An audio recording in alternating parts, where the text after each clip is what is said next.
Warahmatullahi wabarakatuh. Baiklah, kali ini kita akan belajar bersama tentang rotasi dan revolusi bumi.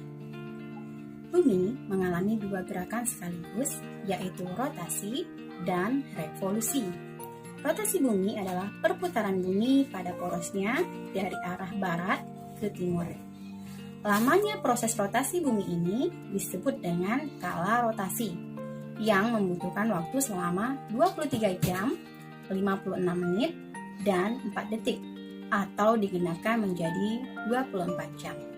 Akibat dari rotasi bumi ini, diantaranya adalah yang pertama, terjadinya siang dan malam. Bagian bumi terbagi menjadi dua bagian, yaitu bagian bumi yang menghadap ke matahari dan bagian yang membelakangi matahari. Nah, bagian bumi yang menghadap ke matahari ini akan mengalami siang hari. Sedangkan sebaliknya bagian bumi yang membelakangi matahari akan mengalami waktu malam hari. Yang kedua, adanya perbedaan waktu di berbagai daerah. Setiap selisih bujur 15 derajat, perbedaan waktu akan mengalami selisih 1 jam. Seperti di Indonesia, terdapat 3 perbedaan waktu, yaitu waktu Indonesia Barat, waktu Indonesia Tengah, dan waktu Indonesia Timur.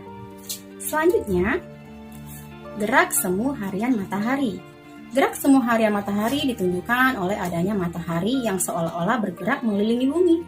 Padahal sebenarnya matahari menjadi pusat dan bumi bergerak mengelilingi matahari. Yang keempat, pembelokan arah arus laut. Adanya ombak di pantai dan arus laut diakibatkan adanya angin. Arah arus laut berbelok searah perputaran jarum jam pada belahan bumi selatan. Sedangkan pada belahan bumi bagian utara, arah arus laut berbelok berlawanan dengan arah putaran jarum jam. Yang kelima, perbedaan percepatan gravitasi bumi. Selanjutnya adalah revolusi bumi. Revolusi bumi adalah gerakan bumi mengelilingi matahari sesuai garis edarnya. Waktu yang dibutuhkan bumi untuk mengelilingi matahari ini disebut kala revolusi bumi. Lamanya waktu yang dibutuhkan bumi untuk mengelilingi matahari untuk satu putaran adalah 365/4 hari. Biasanya dalam 1 tahun digenapkan menjadi 365 hari. Hasil pembulatan ini kemudian digenapkan menjadi 1 pada setiap tahun kabisat, yaitu tahun yang dapat dibagi 4. Tahun kabisat terjadi setiap 4 tahun sekali. Nah, akibat dari revolusi bumi, yang pertama, adanya perbedaan lamanya waktu siang dan malam. Negara-negara di belahan bumi utara memiliki lama waktu siang dan malam berbeda dengan negara-negara di belahan bumi selatan. Di Indonesia, waktu siang dan malam hampir sama. Hal ini disebabkan karena Indonesia terletak di daerah Khatulistiwa. Yang kedua, adanya perubahan rasi bintang.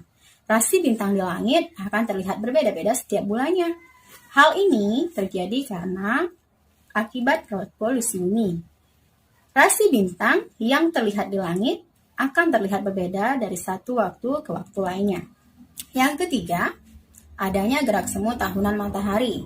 Kejadian gerak semu tahunan matahari diamati melalui posisi matahari dalam 1 tahun. Suatu waktu ketika kita melihat matahari terbit dari timur, agak sedikit ke utara. Suatu waktu kadang kita akan melihat matahari terbit dari timur, agak ke selatan.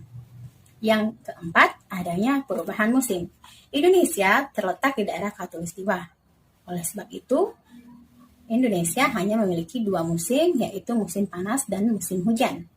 Tapi ada beberapa negara yang terletak di dekat kutub bumi, baik utara maupun selatan, dia akan mengalami 4 musim, yaitu musim dingin, musim semi, musim gugur, dan musim panas. Musim ini akan selalu berganti sepanjang tahun karena bumi akan terus berputar mengelilingi matahari akibat revolusi bumi. Nah, demikianlah tadi ulasan tentang rotasi dan revolusi bumi. Terima kasih, semoga bermanfaat.